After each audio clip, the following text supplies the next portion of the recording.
오늘 밤도 혜성은 밤하늘을 화려하게 수놓았다. 동생 같은 동창생 최문식을 추모하며 2020년 10월 19일 한국 부천시에서 최영철.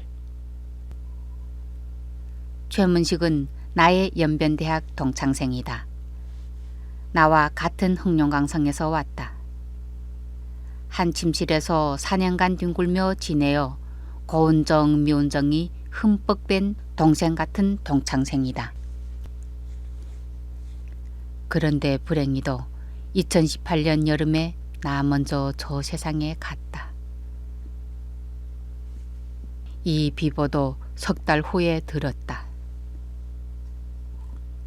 참 어기 막혔다. 염라대왕도 눈 멀었지. 지팡이에 실려 사는 날 데려가지 않고 왜 한창 뛰어다니면서 사업하는 동생을 데려가냐 말이다. 남의 어려운 일이라면 발벗고 나서는 문식이다. 나도 얼마나 많은 도움을 받았는지 헤아릴 수 없다. 2학년 여름 방학 전이다. 나는 셋째 처남이 발기부전으로 결혼 3년이 지났는데도 아직 아이가 없다는 것을 문식이한테 말했다. 그는 조금 생각하더니 나를 보고 말했다. 연길시 병원에 아는 의사가 있는데 발기부전 치료에 용하오. 한번 데려와 보오. 그의 말을 듣고 나는 집에 편지를 띄웠다. 방학 보름 전에 그 처남이 도착했다. 구차한 살림으로 치료 비용도 넉넉히 가져오지 못했다. 어기 막혔다. 어떻게 한담? 그때 문식이가 날 밖으로 끌고 나갔다. 최형이 신경질 부리면 최형 처남은 얼마나 난처하겠소. 방법을 생각해 보기요. 별 수 없는 나는 그를 믿을 수밖에 없었다. 저녁에 문식은 한 친구에게 명령을 내렸다. 넌 10일간 침실 출입 금지다. 눈치챈 친구는 웃으며 대답했다. 복종하겠나이다. 잠자리는 해결됐다. 먹는 문제는 또 어떻게 해결한담? 아무리 궁리해도 묘수가 떠오르지 않았다. 그때다. 어디로 나갔다 온 그의 손에는 식사권이 한 줌 쥐어 있었다. 그는 싱글벙글 웃으면서 말했다. 여학생 침실에서 지원한 거요. 나는 할 말을 잃었다. 다른 일로도 여동창생들의 도움을 많이 받았는데 이번에 또 별 수 없는 나는 그 식사권을 받아주고 감격의 눈물을 흘렸다.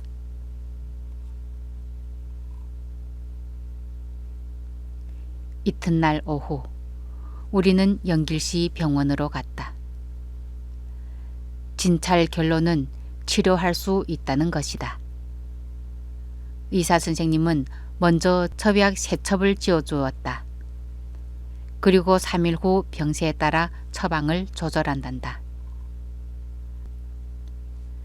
9일 후 처방전이 확정되면 한 달분 처약을 지어줄 테니 집에 가도 된다고 하셨다. 그런데 문제는 9일간 약을 어디서 다려 먹는가이다. 좀처럼 방법이 떠오르지 않았다.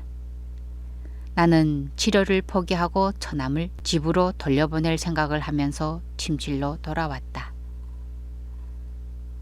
나보다 먼저 떠난 문식이는 보이지 않았다. 그가 돌아오면 나의 생각을 말하려고 기다렸다. 그런데 그의 손에 전기 건노와 약탕광이 들려 있었고 그는 뭐가 그렇게 좋은지 싱글벙글 웃으면서 침실로 들어왔다. 그때 나의 기쁨은 말로 형언할 수 없었다. 그날 저녁부터 약을 다렸다. 그런데 또 문제가 생겼다. 양냄새가 침실에 차고 넘쳤다. 내가 민망해하자 문식이는 침실 친구들을 둘러보면서 말했다. 최형, 미안해할 것 없어. 쟤들도 발기부전병이 있어 이 양냄새를 맡으면 그 병이 뚝 떨어지니까요. 침실엔 웃음소리가 양냄새에 섞여 차고 넘쳤다. 9일 후 처남은 한 달분 처박을 지어왔다. 이틀 후 집에 가는 일만 남았다. 또 그때다.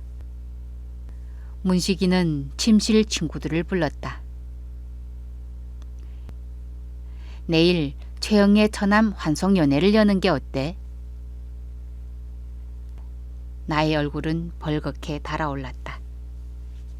신세를 진 내가 한턱 쏴야 하는데 그런데 둘이 집으로 돌아갈 차비밖에 없었다. 다음에 보자 이렇게 생각하고 있는데 불쑥 환송연회를 꺼내니 난감할 수밖에 없었다. 문식은 기발한 아이디어를 내놓았다.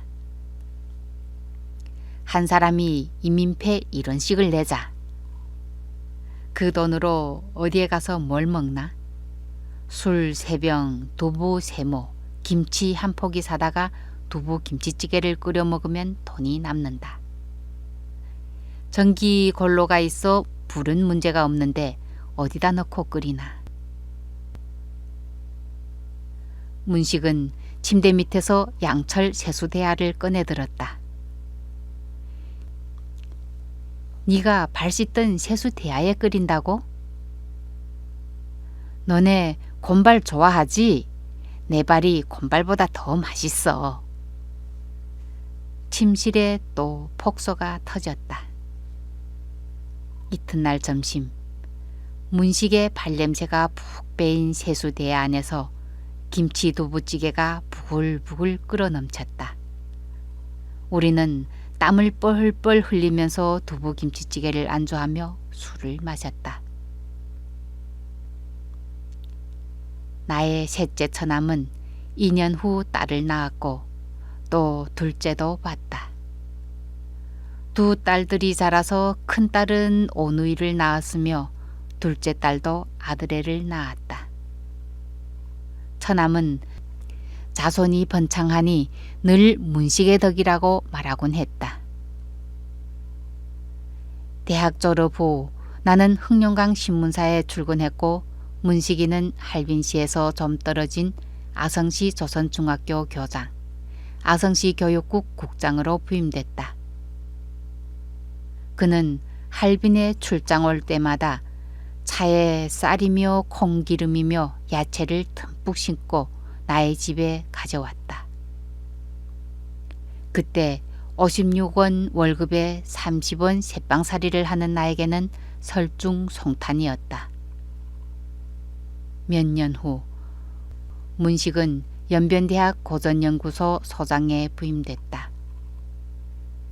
연길로 떠날 때 시간이 없어 못 들렸다면서 이듬해에 일부러 날 보러 우리 집에 찾아왔다. 저녁에 그가 가져온 안주와 술로 밤늦게까지 추억 속에 잠겼다. 술이 끝나자 문식은 밖에 나가 바람을 쐬자고 했다. 밖은 집안보다 시원했다. 밤하늘엔 무별들이 깜빡이고 있었다. 걸상에 앉아 밤하늘을 쳐다보던 문식은 불쑥 물었다. 형은 죽으면 어느 별로 갈래? 난 황천밖에 몰라. 넌 별로 가려나? 그래, 난 해성에 가련다. 바로 그때다. 밤하늘에 밝은 혜성이 긴 꼬리를 끌고 와 밤하늘을 화려히 수놓았다. 순식간이다. 다시 쳐다보니 혜성은 가뭇없이 사라졌다. 저 잠깐 혜성이 뭘 좋다고. 형은 모르는 소리야. 이렇게 말머리를 돌린 그는 혜성에 대한 말을 시작했다. 태양계에 혜성이 대략 1억 개 있고 인류가 약 4,000개를 발견했단다. 혜성은 얼음덩이와 먼지로 형성된 구형 물체다. 어떤 혜성은 항성의 인력의 궤도를 달리해 태양 쪽으로 온다. 태양 가까이 오면 수증기가 증발하는데 이 수증기는 혜성과 반대 방향으로 흘러 꼬리 모양을 이루며 햇빛에 반사돼 밤에 지구 가까이 나타나면 화려한 꼬리를 자랑한다. 네가 혜성에 대해선 박사는 몰라도 석사는 울고 가겠다. 형, 다 들어보고 결론 내리소. 혜성도 지구를 해치는 것이 있고 도움을 주는 것도 있다. 6천만 년 전에 혜성이 지구에 떨어져 대폭발이 일어나 공룡이 멸종했다. 지구에 도움을 주는 혜성으로 바다가 생겼고 생명이 생겼다.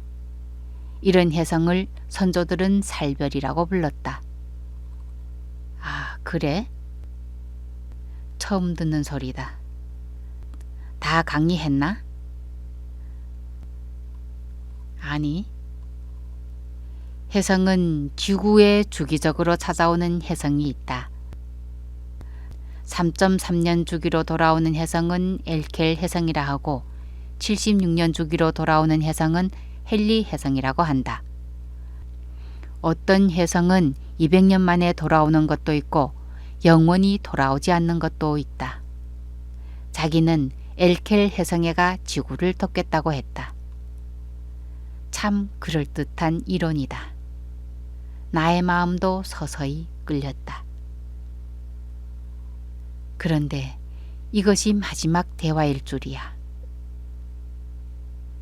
2년 전 여름에 그는 혜성으로 날아갔다. 여기까지 생각하자 문식이가 그리워 밤중에 지팡이를 짚고 집을 나서 별들이 깜빡이는 밤하늘을 올려다보았다. 아무리 올려다봐도 그 별뿐이다. 내가 몸을 돌리는데 밤하늘이 삽시에 밝아진다. 아, 혜성이다. 화려한 긴 꼬리로 부천의 밤하늘을 아름답게 수놓는다. 내가 두 눈을 비비고 다시 쳐다볼 때는 혜성이 자리를 감춘 뒤였다. 나는 혜성이 나타난 밤하늘을 올려다보며 선서했다.